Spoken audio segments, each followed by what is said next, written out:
To reveal God's message unto us today, we are humbly presenting to you Pastora Diwani Magaling Oliva. Praise the Lord. Shall we give a clap of praise? Palakpak ba ng kabataan yan? And everybody say hallelujah! Gising na ba ang kabataan ng Santa Maria? Hoy, gising!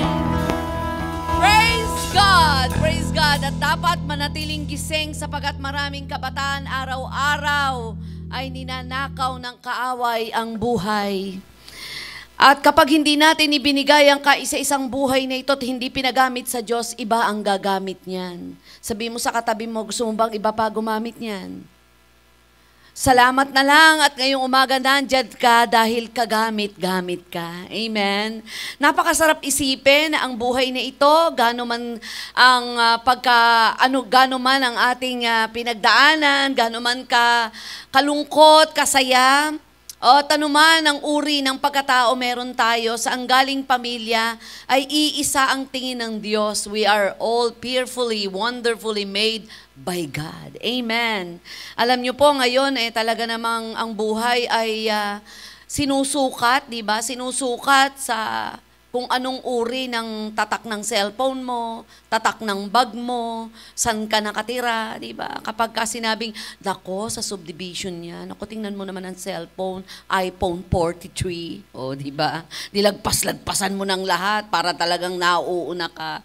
Tingnan mo naman ang bag niya, nako, buhayang nakatingala. O diba? Parang sinusuka tayo sa ganon. Buti na lang, walang panukat ang Diyos sa iyo at sa akin. Umiibig ang Diyos sa buhay ng bawat isa, kaya mahalaga ka. Pakisabi mo sa katabi mo, mahalaga ka. Alam niyo bang excited din ako na mabalik sa lugar nito? Homecoming pala to, no? Dahil hindi ko na po mabilang kung ilang beses kong tinayuan ang entabladong ito. Even Pastora Kai, sabi niya, nakaka-excite naman, Mami. Kaya ang bilis ko po siyang nasabihang, pwede bang pakidrive mo ko? Kasi po, siya po ay naging bahagi din ng entabladong ito at talaga namang ang may kawayan ay natuwa. Sabi nila, homecoming talaga, na ibalik tayo sa lugar na ito. Akalain mo ba at talaga namang solo ng KKB? 2 service pa, bongga kayo, palakpakan natin ang Panginoon. Ibang klase talaga ang KKB, JIL Santa Maria. Amen? Dami niyong pera, biro mo, KKB, may pambayad ng isang buong sinihan. O, san ka pa, di ba? Kaya na-encourage ako, pakaskas naman ang anointing. At hindi kaya po, hindi kayang pasubalian na talagang hindi naman pagandahan lang ang labanan. Madalas ko pong sabihin, ano kaya nakita ng Diyos sa akin? Hindi naman ako matalino, hindi naman ako magaling. Magaling lang ang apelido ko. Maganda lang naman talaga ako. Pero salamat, ayun, palakpakan natin si Lord.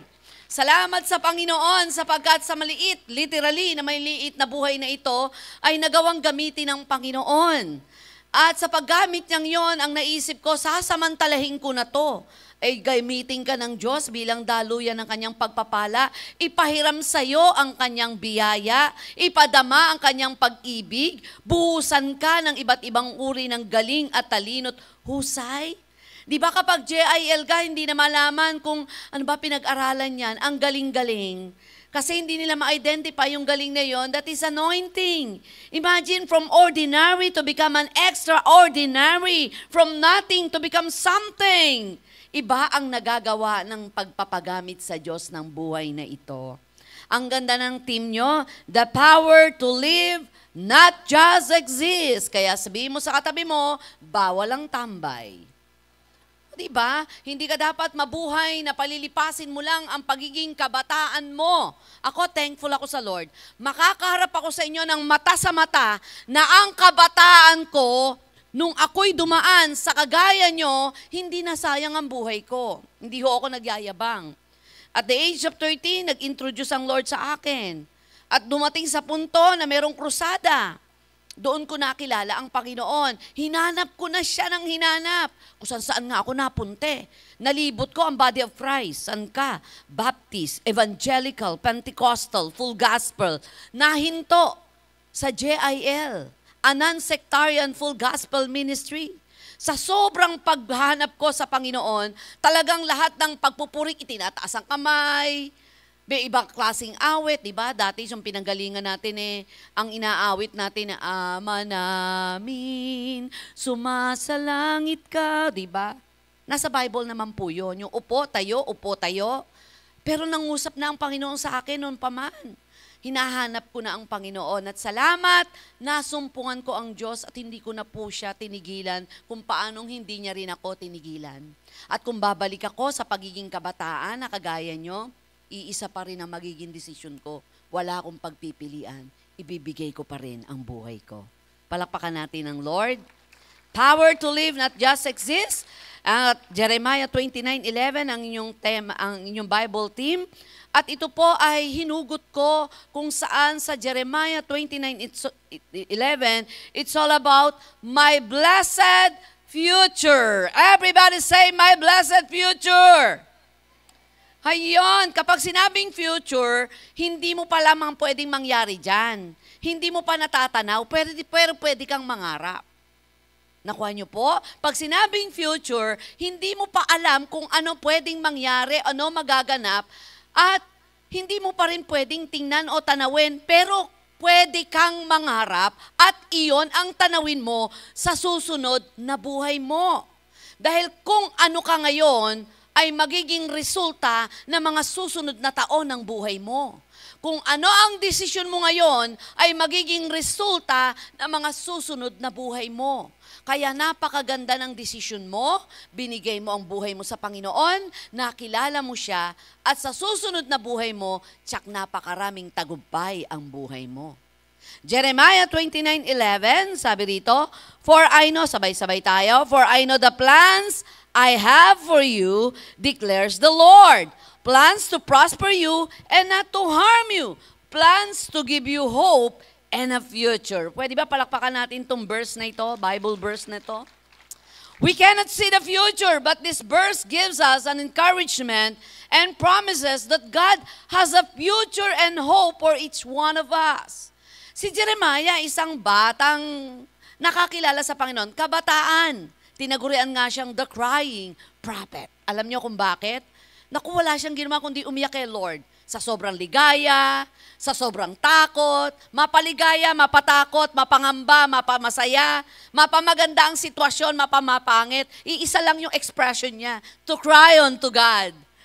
Pero ang totoo niyan, mahina naman talaga ang loob niya. Ang lagi niyang nakikita ay ang kanyang kakulangan at kahinaan. Pero sa kabila ng lahat ng yon, hindi niya inurungan ang hamon ng buhay. Sa kabila ng kanyang pagiging kabataan, wala siyang inayawan na mga challenges na hinarap niya na pinahintulot ng Panginoon. Kaya naman si Jeremiah ay buhay na buhay para tingnan natin ang magandang pangarap na meron ng Diyos para suungin natin ito. Sabi dito, two things to believe from the verses. From the verse, we can believe two things. Una, God's plans are always good. Everybody say, always good. Kung sa ngayon ay nag-uumpisa kang mangarap o nasa pangarap mo ikaw at sumusuong ka upang marating ito, pero tila baga parang balubaluktot yata ang pinagdadaanan natin. Para bang ang daming balakid, parang ang dami yatang, sabi nga ng anak ko, pagka yun ay pumasok at nabuli, sabi niya, Mami, binad trip na naman ako ng sanlibutan. Sabi ko, pambira yan, sanlibutan na yan, bad trip talaga. Ayaw niyang mag-mention ng name. Sabi niya, bad trip talaga itong sanlibutan na to. Kasi madalas ang motivation ko, tandaan niyo, ang mga taong nang iinis sa inyo, ang mga taong binubuli kayo, ang mga taong ginagamit para hindi niyo marating ang pangarap ng Diyos sa inyo, yun ay gawa ng kaaway. Nasa sanlibutan ng kaaway, gumagamit siya ng tao. Kaya minsan pag may mga PM kami, sabi niya, bad trip na naman, Mami, ang sanlibutan. Diba? Minsan tinatanggal ng kaaway o ng sitwasyon yung ating excitement para suungin natin ang magandang bagay, magandang buhay na gusto ng Diyos sa buhay ng bawat isa. God's plans are always designed to bring us good. Una, God's plans are always good. Maganda to lagi. Not harmful to us. Hindi to makasasakit talaga. Pero bakit, Pastora, nakakasakit ngayon? Ang totoo niyan, may tinatapyas lang sa'yo. Kasi yung pintuang papasukan mo, hindi ka kasya. Ang dami kasi mga kalokohang inilagay ang kaaway sa'yo. Ang daming pride, ang daming mga regrets. Kaya iyan, bumabalakid para hindi ka makarating dun sa parang makitid na pintuan, pero ang makikita mo dun ay malawak na biyaya at pagpapala. God's plans are always designed to bring us good. Bibigyan niya tayo, dadalan niya tayo ng mabubuting bagay. Kaya dapat ilaban natin ang buhay na inihahanda ng Diyos sa atin. Ang paghahanda ay sa ngayon. Hindi yung kapag nakaharap ka na sa isang sitwasyon at saka ka maghahanda. Hindi na paghahanda yon. Kasubuan na nasubo na anong magiging resulta nito.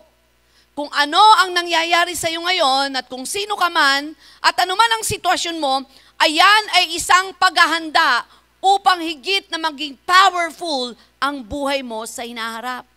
Sabi ng 1 Corinthians 2:9, however, it is written, what no eye has seen, what no ear has heard, and what no human mind has conceived, the things God has prepared for those who love Him.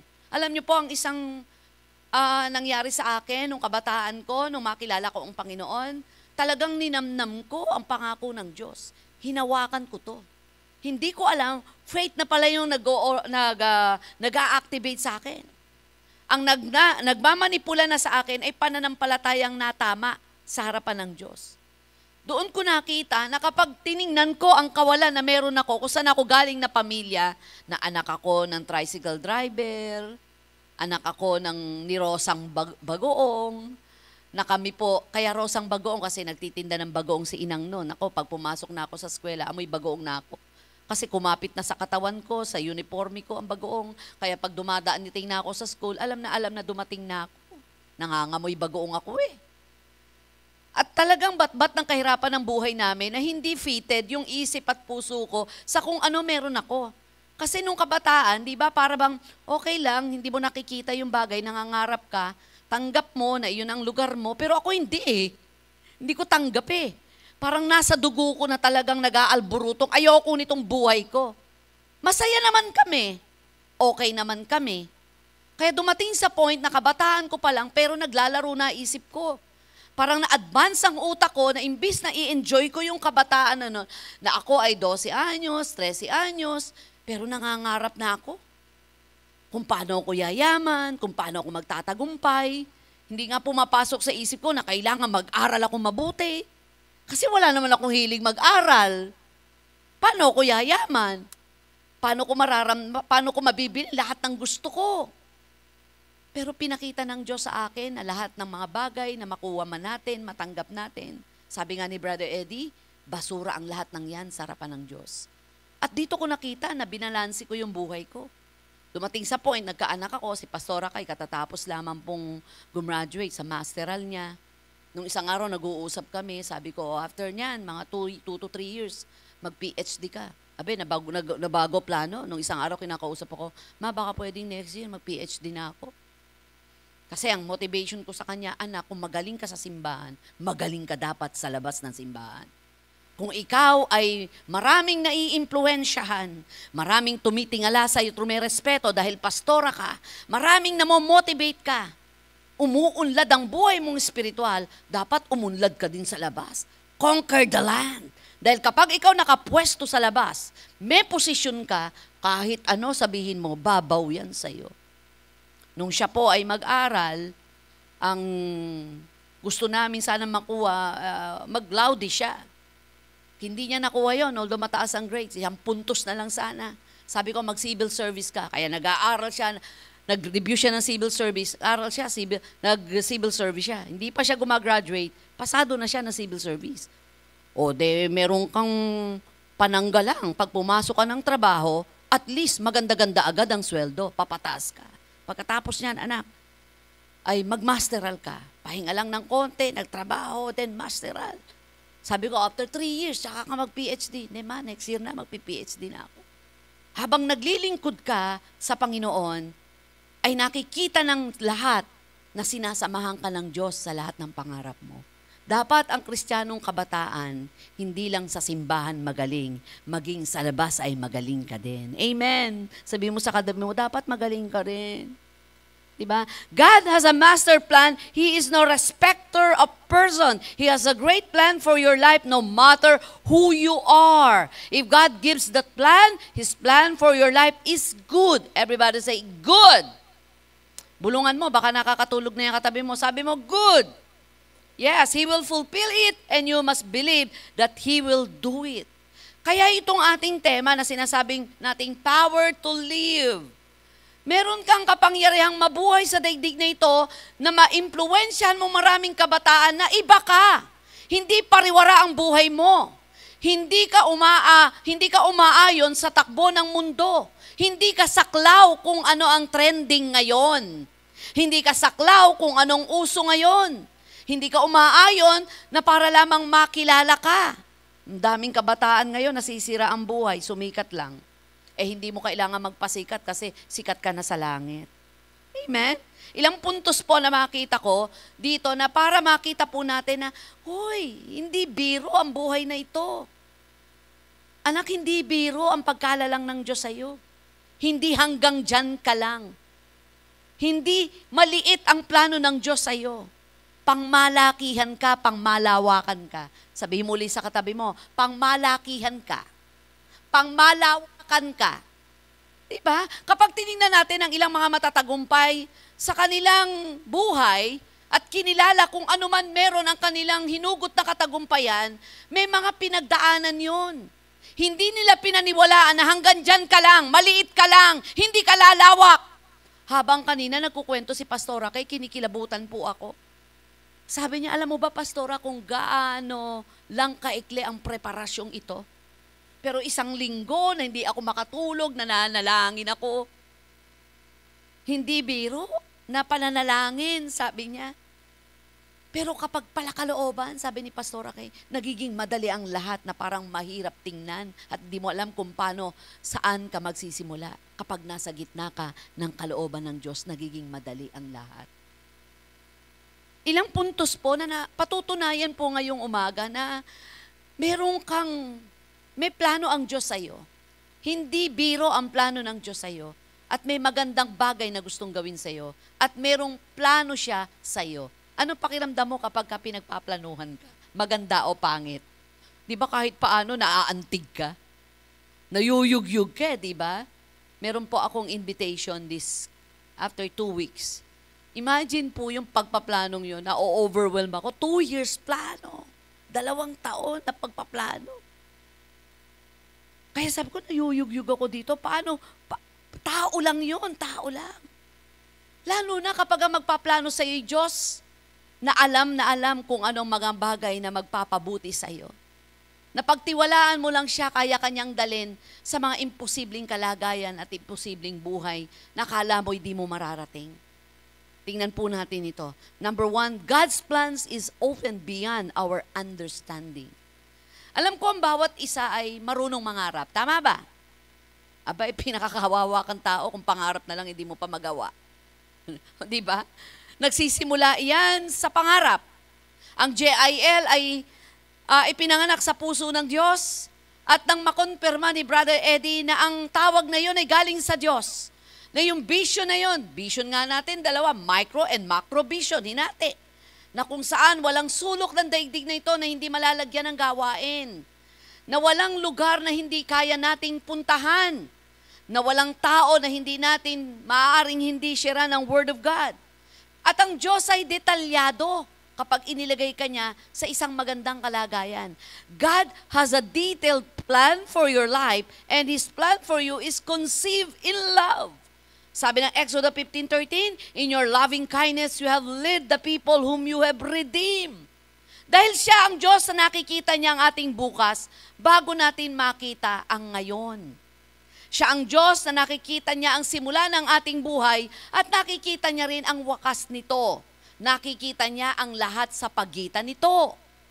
Kaya alam niya detalye ng buhay natin, alam niyang hibik natin, alam niyang lungkot natin, alam niyang inaantok ka ngayon. Kalabitin mo katabi mo, mamaya patulog. O, di ba? Walang hibik, walang buntong hininga. Walang mga worries, walang anxiety na hindi natanaw ng Diyos yun. Ikaw pa naman yung lahat iniisip mo, di ba? May mga kabataang hindi nag-iisip. Meron naman na nag-iisip lang paminsan-minsan at merong isip ng isip. Saan ka kaya? Letter A, letter B, letter C. Minsan, nung papunta kami rito ni Pascay, nag-uusap kami patungkol sa ministry. Sabi niya, Mami, kasi may mga tao talagang ayaw nang mag-isip. Siguro, Daddy, Mami, napuno na sila ng mga heartache, ng mga burden, ng mga problem. Kaya nagpapatianod na lang sila. Meron naman, isip ng isip. Meron naman, bihilang mag-isip. Kaya dapat alam natin kung paano natin gagamitin ang ating isip. Amen. Napakahalaga na nauunawaan po natin kung ano ang nais ng Diyos. At ang kanyang plano ay higit sa iyong pagkaunawa. Sabi ko nga po sa inyo, ni minsan hindi pumasok sa isipan ko na magpapastor ako. Na ako'y tatayo sa pulpito. Na ako ay magpapahayag ng kanyang salita. Gusto ko lang yumaman, tapos. Pero pinakita ng Diyos sa akin, yung pagyaman, madali lang naman sa Diyos yan. Maraming mayaman, pero mahirap ang kaisipan. Hindi nararamdaman ang yaman. Naalala ko yung isang kwento ko. Merong isang napakayaman, napakaganda ng bahay, napakaganda ng hardin. Pero hindi niya napapansin kung kailan namulaklak ang kanyang mga halaman. Kung kailan ang kanyang bahay malinis na malinis at nabago ang mga disenyo nito. Kasi mula umaga hanggang gabi nasa trabaho siya para lang ma-maintain ang lahat ng yaman niya. Buti na lang ang kanyang mga katulong, ang kanyang mga hardinero ay nadadama ang ganda ng kalawakan ng kanyang yaman, pero hindi niya ma-enjoy anumang yaman na meron siya. Nakakalungkot na napakaraming tao na habol ng habol sa napakaraming bagay na nagpapahamak sa kanyang paghabol. Sabi ng Psalms 139 verse 16, Your eyes have seen my unformed substance, and in your book were all written the days that were ordained for me, when as yet there was not one of them. God's plan is not always what we thought it was going to be, but God's plan is always best, even if we don't understand it at the time. Nang sinabi ng Panginoon kay Jeremiah, Jeremiah, for I know the plans I have for you, plans to prosper you and not to harm you, plans to give you hope in a future. Pero kapag binasa natin ang buhay ni Jeremiah, grabe yung labanan, grabe ang persecution, grabe yung bintang. Pero sabi ng Lord, for I know the plans I have for you. Dadaanan mo lang yan. Yung mga bagay na nagbibigay sa atin ng sakit, lungkot, takot, pangamba, na tinutugis tayo ng maling desisyon ng ating pamilya, kaya minsan may strongholds, broken family, kaya darating sa point, broken family din yung ilang mga pamilya natin. Naalala ko po yung assistant pastor, yung isa sa mga extension coordinator ko. Gustong-gusto ko siya magtuturo do sa LEP natin, sa EGR, yung Healing the Brokenhearted. Grabe talaga, umpisa pa lang yun. Humihealed na yung aming mga nag-delegates eh. Bakit? Grabe yung mga experience niya. At the age of 16, kinidnap siya, ni-rape siya ng paulit-ulit. Tinago lang siya sa bahay. Pero sangka yung nag-rape sa kanya, asawa niya ngayon, worship leader namin, may hawak na ring extension, nagkatipilupan. Pero hindi siya nagkaanak agad kasi baog siya eh. Umiibig na siya, ngayon nag-desire siya magkaanak. Wala, sinabi ng doktor, baog siya, hindi siya magkakaanak. Pero sabi niya, nag-pray siya sa Lord, sabi niya, Lord, please naman, kahit isa lang. Pinagbigyan siya ng Lord. Binigyan siya ng isang anak. Sabi niya, si Lord pala nagbibigay. Sinabi ko pang isa lang. Tapos alam niyo, dahil magkaibigan kami, nagkaanak siya. Yung anak niya, hanggat di nakakatawid ng 16, sobra niyang higpitan, napakahigpit niya.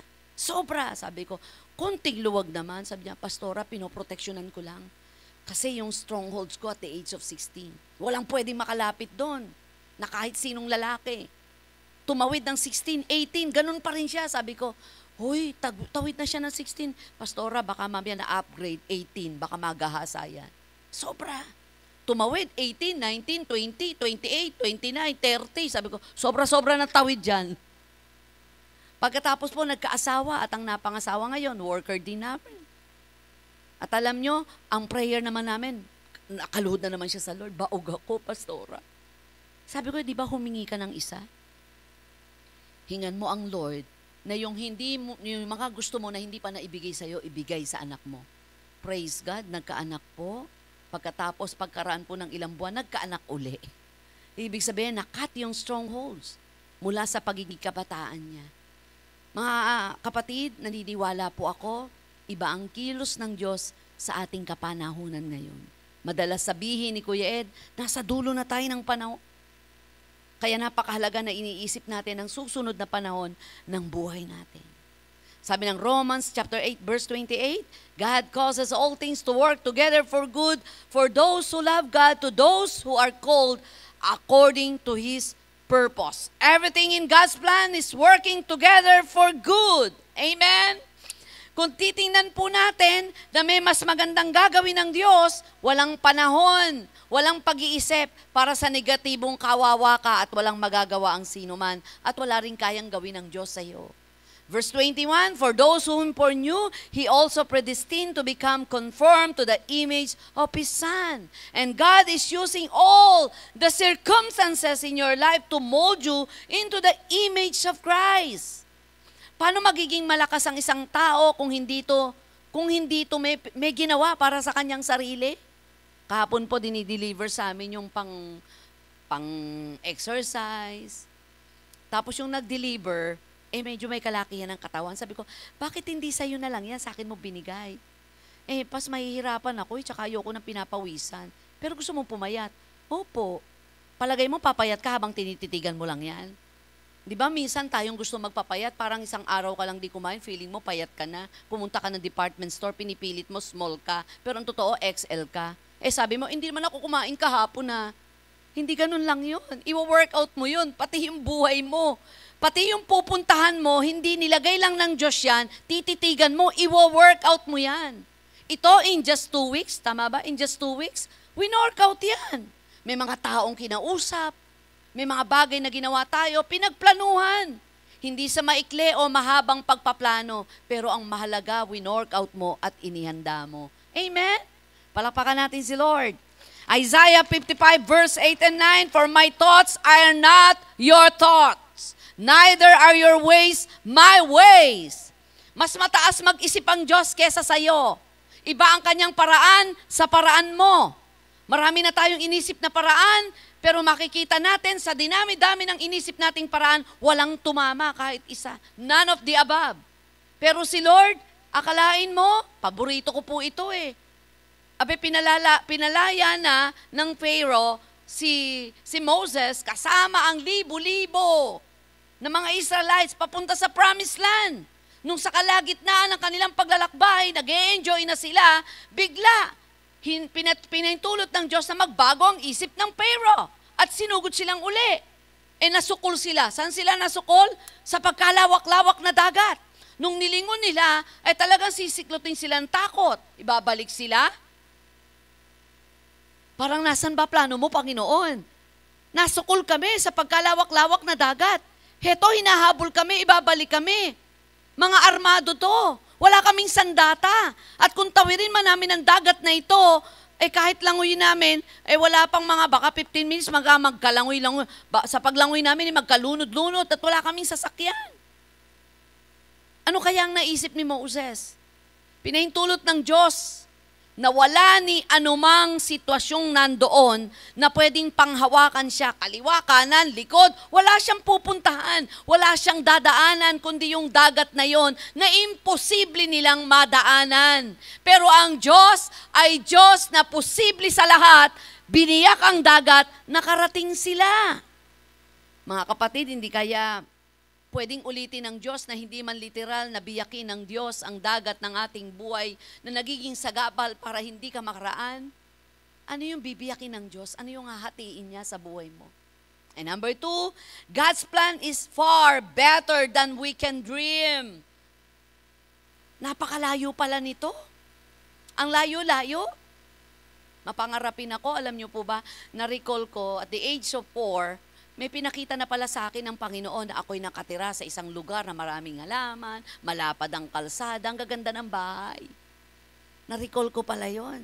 Alam nyo, dumating sa point na ako kasi 5 years, may plano ako Kaya nung ako'y ma-full-time to 2013, pasok yun Nagsimula ako na 20, sabi ko, ganitong edad, ganitong taon, sa pagitan ng to, na bago mag-5 taon, naka-full-time ako.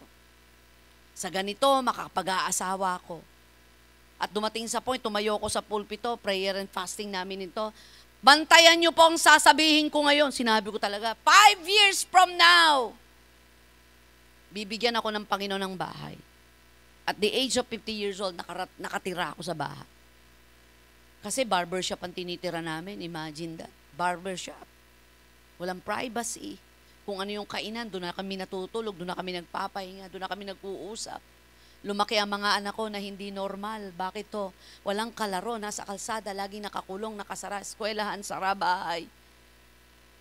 Delikado yung lugar namin, pinapasok na mga magnanakaw, dumating sa point yung gilid, yung lahat ng apartment namin doon, napasok na magnanakaw. Sabi ko doon sa kasamahan namin, katabi naming apartment, na parlor din. Sabi ko, buti na lang po, hindi ho kami napapasok. Sabi ho nung may-ari. Sabi ho nung nakatira, ano naman ho nanakawin sa inyo? Basahan. Natawa lang ako, hindi ako nasaktan kasi totoo. Wala naman talagang nanakawin. Hindi ako tumigil mangarap. Nabago lang nung sabi ko, pag nag-asawa ako, alam nyo naman yun, di ba? Gusto ko 6-footer, slang ko mag-English, kaya gusto ko ng 6-footer kasi parang pagka magka-holding hands sila, parang ang sweet-sweet nakatingin lang ng babae, no? Nakikipag-usap. Tapos yung lalaki nakaganyan. Parang cute na cute ako habang naglalakad kayo, nakaganyan yung babae.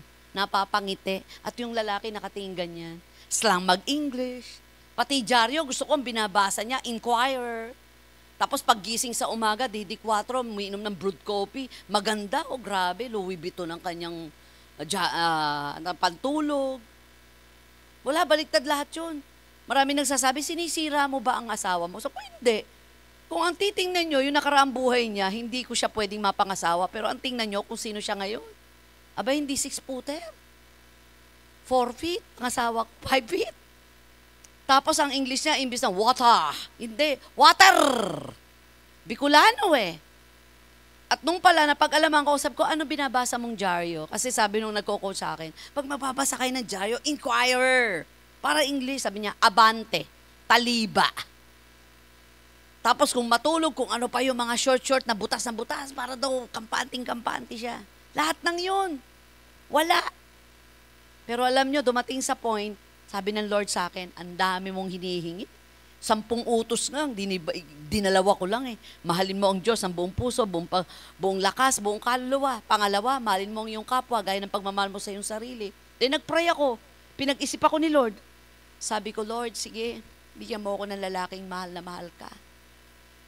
Paglilingkuran ka. Pangalawa, pangalawa akong mamahalin sa iyo.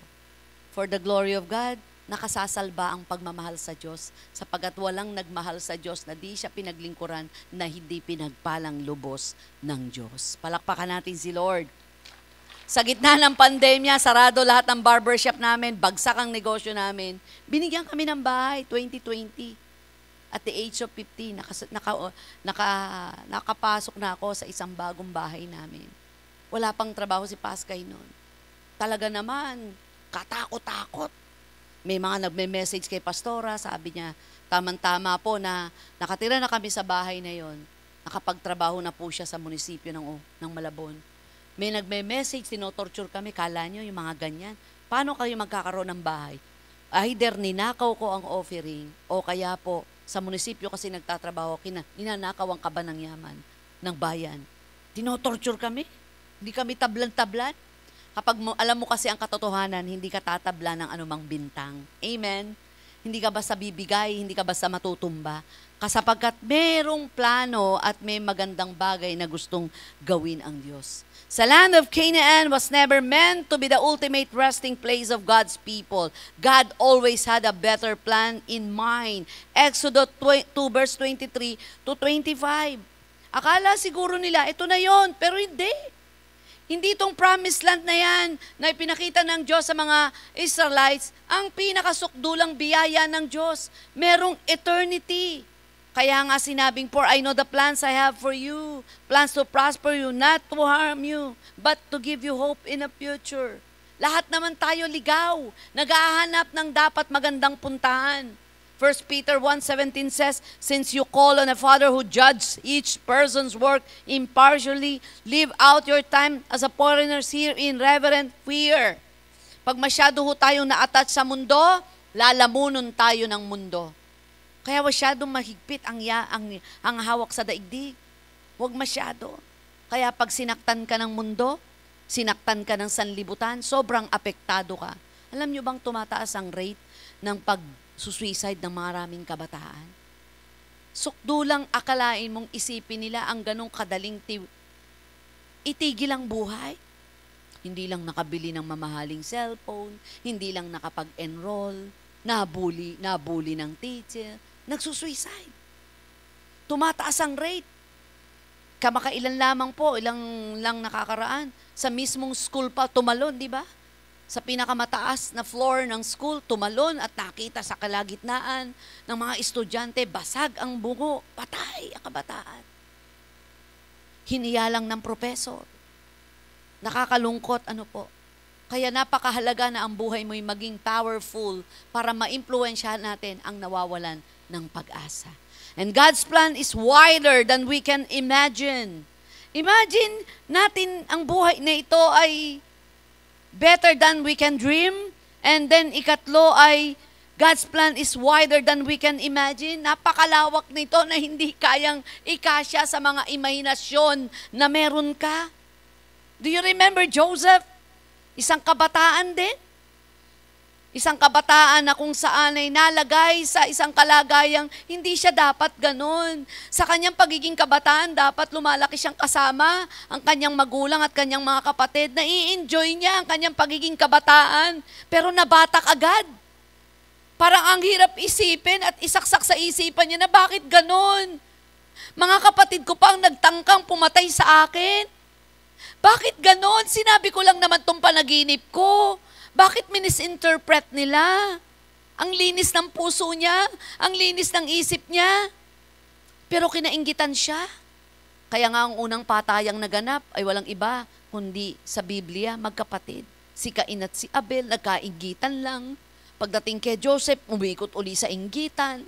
Minsan, yun ang masakit no? Yung bang ang una dapat napapalakpak sa achievements mo, kadugo mo, pero yun pa rin ang nagpapabagsak sa iyo.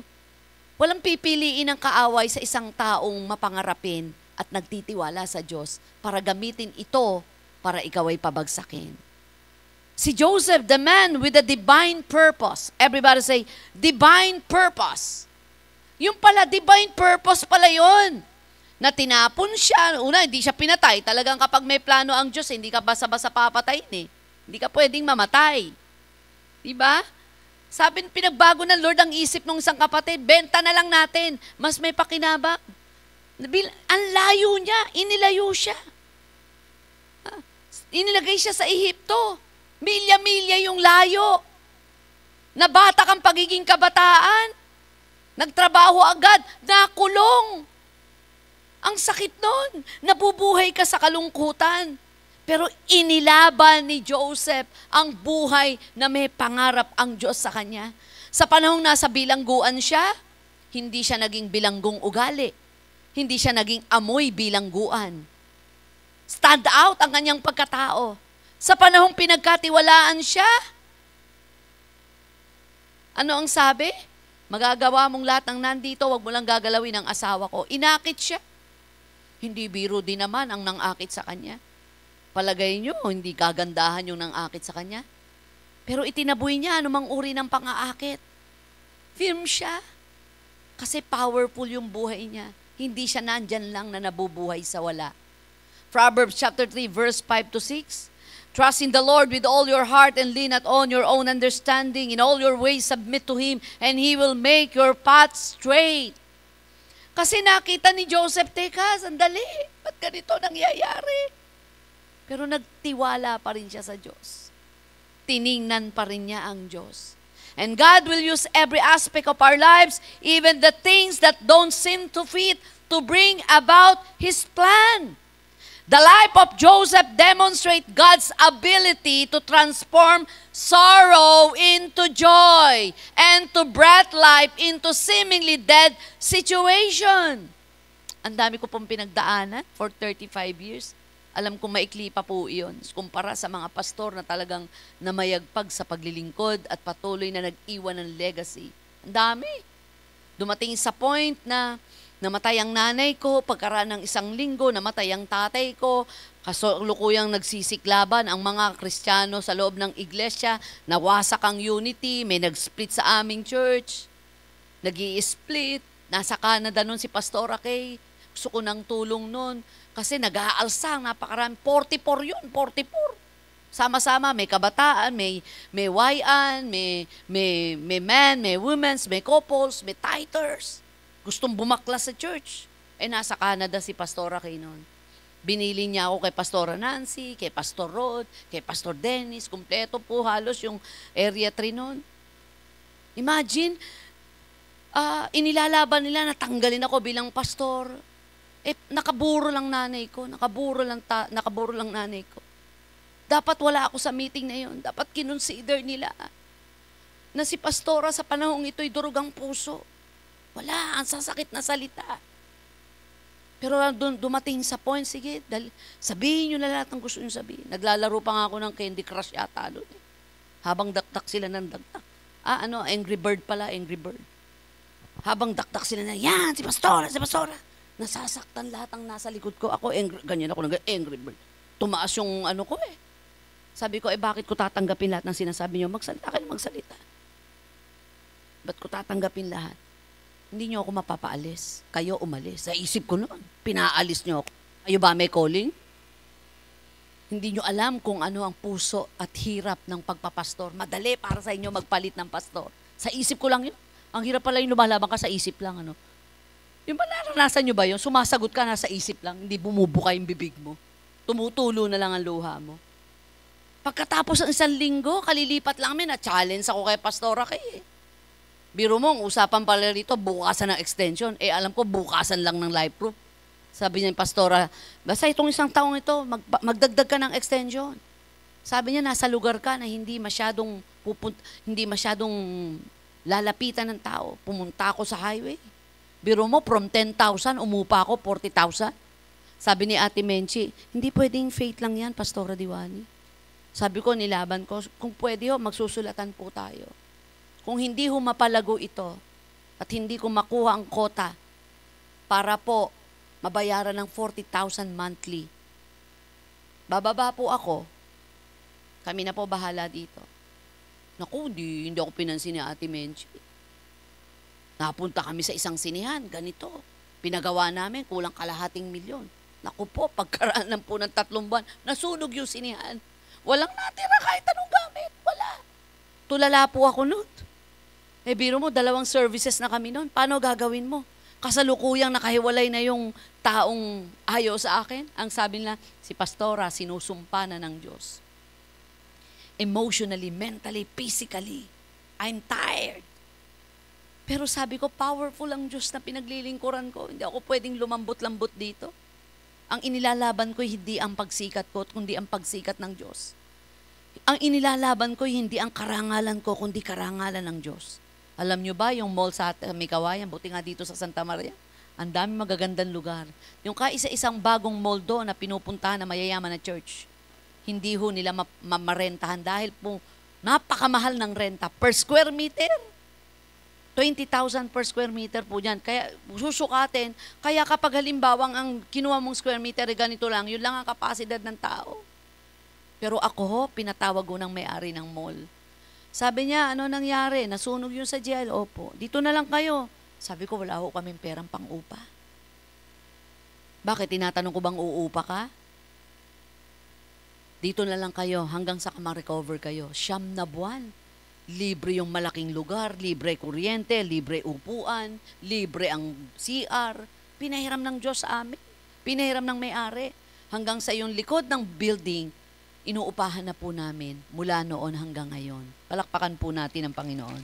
For we know that all things work together for good for those who love the Lord. Sabi po ng Ephesians 2:10, for we are God's workmanship created in Christ Jesus to do good works which God prepared in advance for us to do. Notice 2 points in this verse. God created you, you are not an accident. Hindi ka isang aksidente. Hindi ka napagkamalan lang.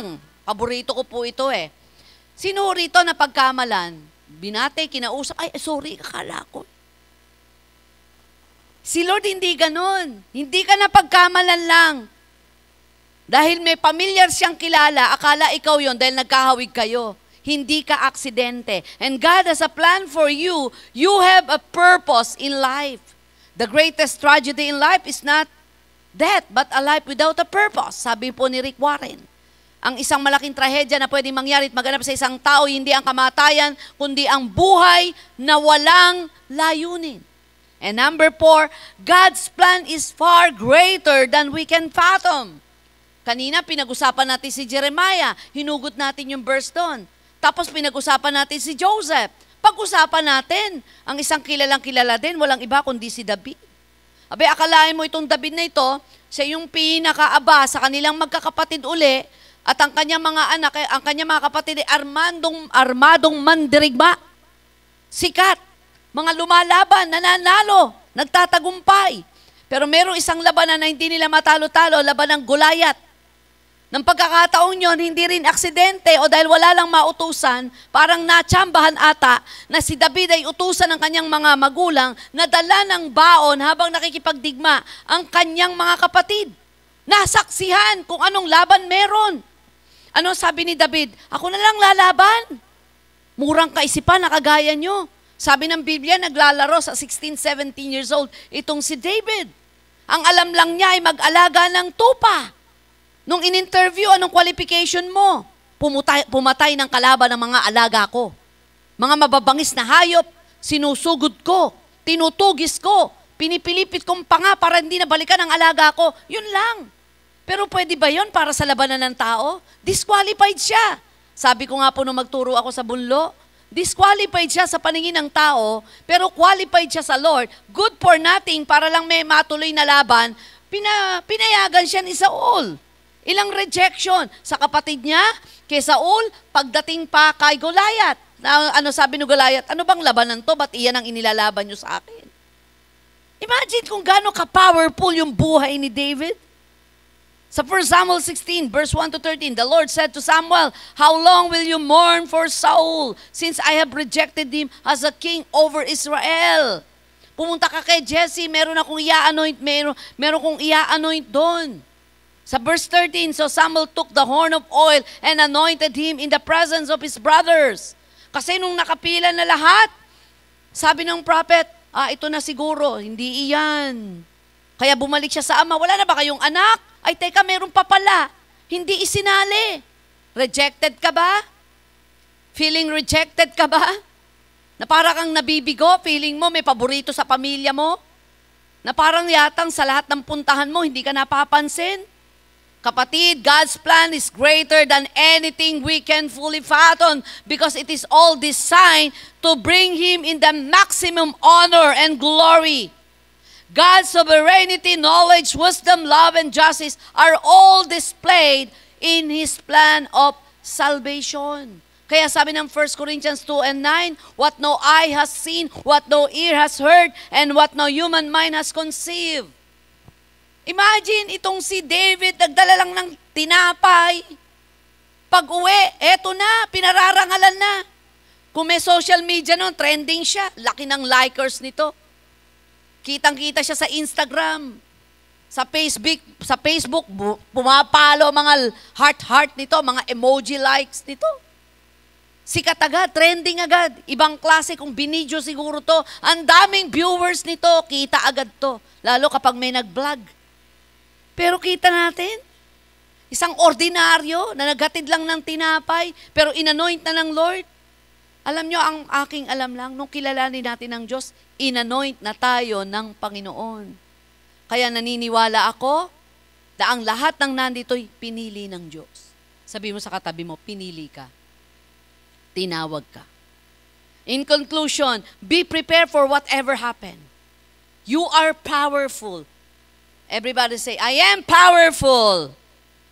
Be prepared for whatever happens. God has amazing plans for your life. He wants you to fulfill your dreams and live a life of blessing, hope, and promise. Be faithful where you are. maging matapat lang po tayo. Ako na-overwhelm eh. Yung ibang mga kabataan dito, nakikita ko na noon pa at nandito ngayon. Sa mga gawain na may gathering, nandun kayo. Be faithful. The Lord will reward you. Matthew 25 verse 21, well done, good and faithful servant. Pagdating ng panahon, iyon ang tawag ng Diyos sa atin. Serve Him cheerfully, gratefully, faithfully, wherever you are, no matter what your lot in life, maybe right now, kung ano man ang ating pinagdadaanan. Serve the Lord cheerfully, gratefully, and be obedient wherever you go. Sabi ni Pastora kay kanina, sabi naman nandito, sumunod lang naman ako eh. Sunod lang tayo. Sabi po ng Exodus 19 verse 5, kapag sumunod tayo sa Diyos, mapoposes po natin ang biyaya at pagpapala. Obeying God in small matters is an essential step in receiving God's greatest blessing. And God's greatest blessing comes as a result of our willingness to do something that appears very insignificant. Sa oras pong ito, napakaganda, no? Historical to. Homecoming, pagbabalik sa Walter Mart, nandyan ka ngayon. Siguro ang ilan sa inyo, inupuan nyo yung dating inuupuan nyo. Ilang taon nakakaraan, nanganak ng Walter Mart, inilipat sa Pure Gold, bumalik ulit tayo dito. Hindi ba isang magandang plano ng Diyos ito na sa panahon ng revival? Hindi ba nagkataon ito na nandyan ka ngayon? Na isa ka sa magdadala ng maraming kaluluwa na ang lahat ng bakanting upuan ngayon sa mga susunod na gawain ay punong-puno na ang gawain ito. Ang lakas ng faith natin, kinuha pa natin ang pinakamalaking espasyo ng sinihang ito, ng Cinema 3, na may pinakamaraming upuan. Sabihin mo sa katabi mo, kaya natin tong punuin. Kaya nating magdala ng kabataan. Palakpakan natin si Lord, tumayo tayong lahat. Shall we all rise? Aawi tayo sa Panginoon at pasalamatan natin ng Diyos. Nandito tayo ngayon. May magandang gagawin ng Diyos. And we are all powerful. Ang pagkalalangs ng Diyos sa atin ay hindi isang simple na walang kayang gawin. May kayang gawin ng Diyos, kaya may kaya kang gawin. May kapasidad na inilagay ang Panginoon sa iyo para magawa mo ang inaakala mong nakatatakot at hindi mo kayang gawin. Punta ka lang sa pangarap ng Diyos. Trabahuhin natin to. Dahil ang gusto ng Diyos ay sumikat ka hindi lang sa lupa, kundi sa langit. Na lahat ng iyong gagawin at lahat ng iyong pupuntahan, dala mo si Jesus, dala mo ang krus. Tandaan natin, ayawan na lang natin ang tagumpay kung ang tagumpang iyon ay kinuha lang natin sa sarili nating lakas at nakaapak tayo ng tao. Kasi sa dulo nun, lungkot din at kapahamakan. Di baling dahan-dahan, unti-unti. Pero mahalagang tama ang tinatahak mong daan at kaparaanan. Let us surrender all to God. Ibuhos natin sa Diyos ang buhay natin. Ibigay natin sa Diyos ang lahat-lahat. Alam niyo po ba, 2 araw na po akong naninimdim kasi meron ho akong isang kaibigang pastora sa Canada, si Pastora Ana, na yung kanyang anak, nakabataan at the age of 25. Ginawa namin lahat, diba? Nando kayo, nagpe-pray tayo. Cancer sa blood. Binawian na po ng buhay nung 1 araw. Magdamag ko namin pinag-uusapan ni Pastor Jan, sabi ko, sold out na siya, yung batang yon, lahat ng anniversary nandyan. Walang panahon ng gawain sa buong JIL na hindi siya ginagamit ng Lord. At grabe yung passion ng kabataang yon. Kaya halos lahat ng mga pastor na nakakakilala ay naninimdim. Pero sa kabilang yon, siguro iisa rin laman ang puso namin. Hindi na sayang ang buhay ng kabataang iyon sa kanyang paglilingkod. Puno lang mang ng hapis at lungkot ang kanyang pamilya. Pero hindi na sayang ang buhay na ito. Huwag nating sayangin ang buhay na ito. Habang malakas, habang maraming kayang gawin, habang tayo ay may mga pagkakataong bukas, pasukin natin ang mga pagkakataong binubuksan ng Diyos. Bigay natin sa Diyos ang ating buhay, ang ating puso. At sambahin natin siya sa umagang ito. Let us worship the Lord. Bago po ako manalangin, sambahin natin ang Panginoon sa oras na ito. All that I am, Give you praise, Lord. all that I have, I lay them down before you, oh Lord, and all my regrets, Let us lift our hands. all my acclaim. Give you praise.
at maikling panalangin po na minsan pa, Panginoon, sa season of revival, Lord, gusto kong kasama ako.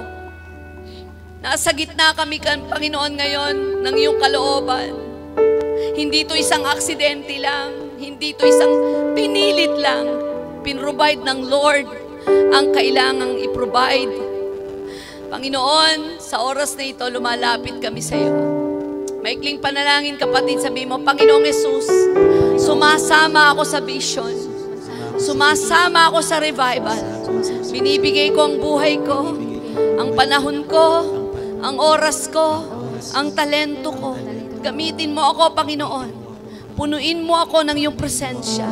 Buhusan mo ako ng iyong kapangyarihan. Binibigay ko sa iyo ang buhay ko. Sa pangalan ni Jesus.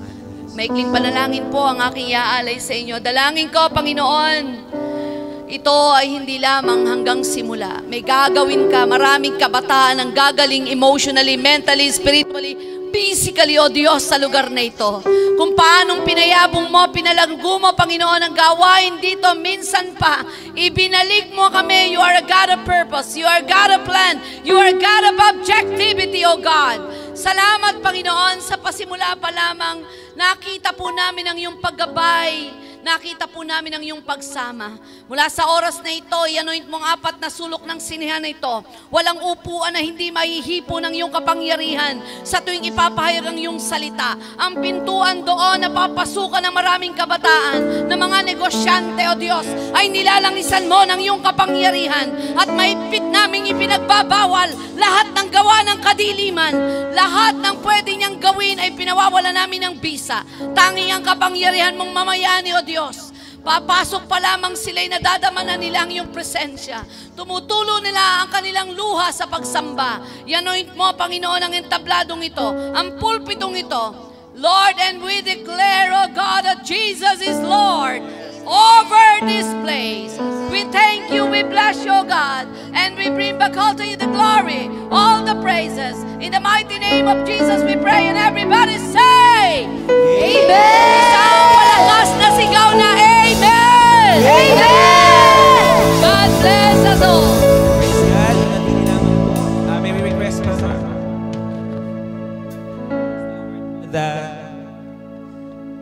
sige po, tinatawagan po ang akin pong partner. Yan. And of course, Pastora Abby, can you please grace us here in po sa awarding of certificate for our Pastora Diwani. Pwede po bang balakpakan natin ang Panginoon sa buhay po ng atin pong guest speaker and also Pastora kay our head pastor.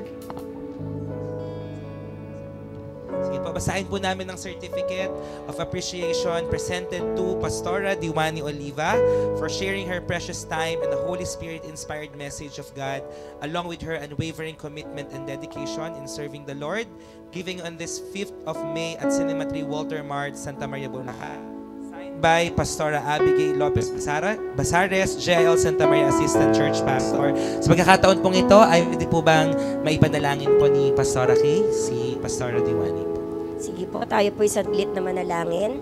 Ama naming Diyos, maraming lingkod na patuloy mong ginagamit mightily, hindi lamang po, Panginoon, sa kanyang place of assignment, kundi, Panginoon, maging sa lahat ng naaabot ng social media, Lord, in the name of Jesus.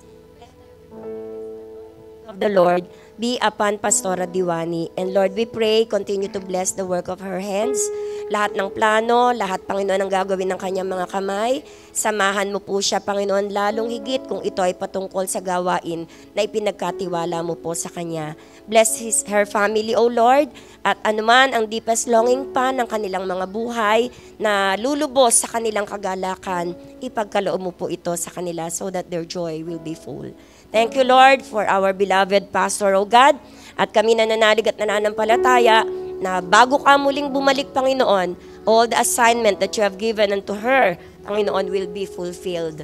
Makikita to ng kanyang mga mata, mararanasan niya po na ang lahat ng mga assignment na binigay mo sa kanya ay nagkakaroon ng kaganapan.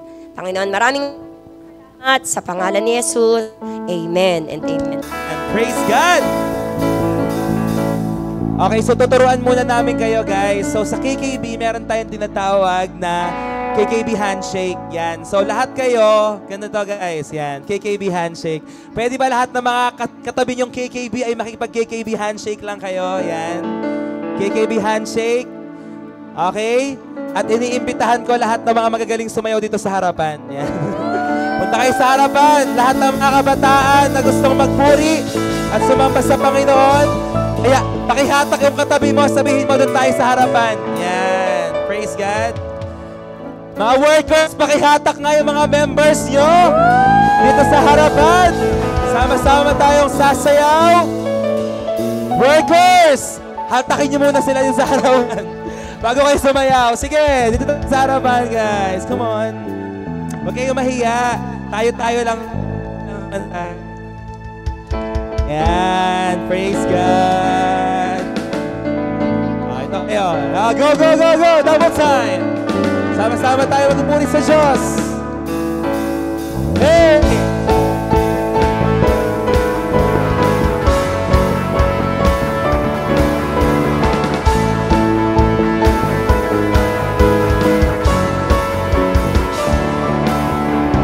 Here I am, I've come to find you. Here I am to see your grace.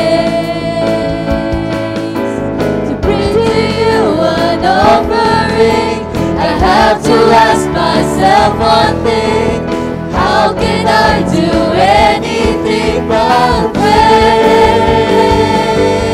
I praise. Sabay-sabay tayo! You are God, you are Lord, you are all I'm living for. You are King of everything. I want my life to praise you.